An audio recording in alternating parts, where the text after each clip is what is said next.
So basically, everyone agreed January 6th, bad. And justice needed to play out. And the good news is, justice did play out. The fake electors were charged, Trump's lawyers are being disbarred, hundreds of rioters were arrested and put in jail, and it's still continuing today. Just in the past couple weeks, a man was charged for firing a gun during the riots, and a geophysicist who stormed the Capitol was sentenced to 5 years in prison. So, if you ever thought you weren't smarter than a geophysicist,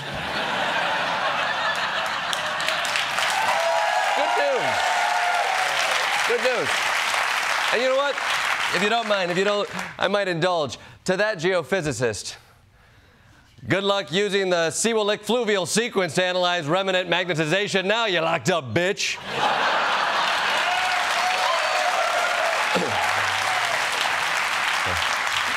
It's been pent up for a long time.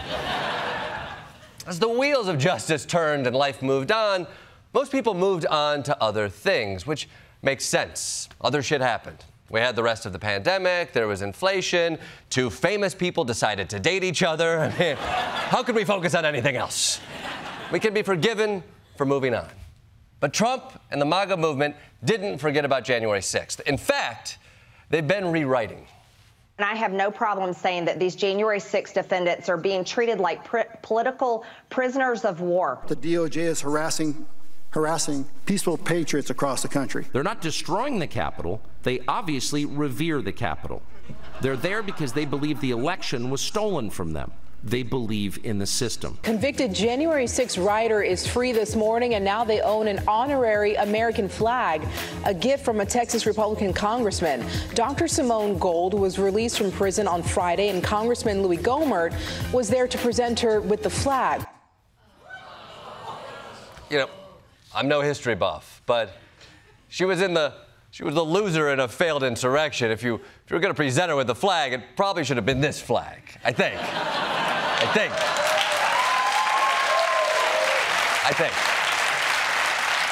No one has reversed his position on the Trump mob as hard as Donald Trump himself. He went from demanding that these criminals go to prison to promising that he's going to get these heroes out of prison.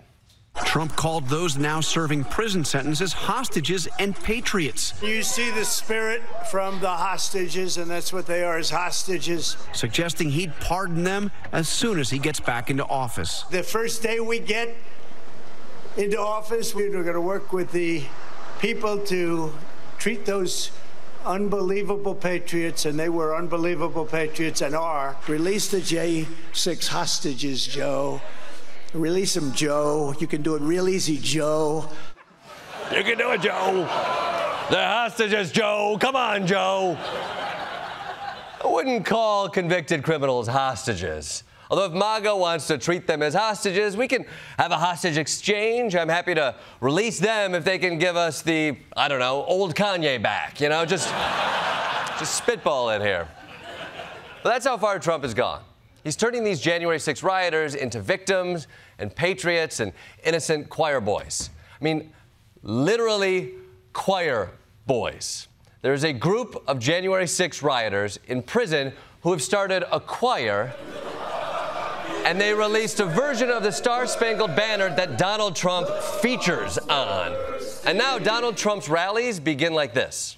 Ladies and gentlemen, please rise for the horribly and unfairly treated January 6th hostages.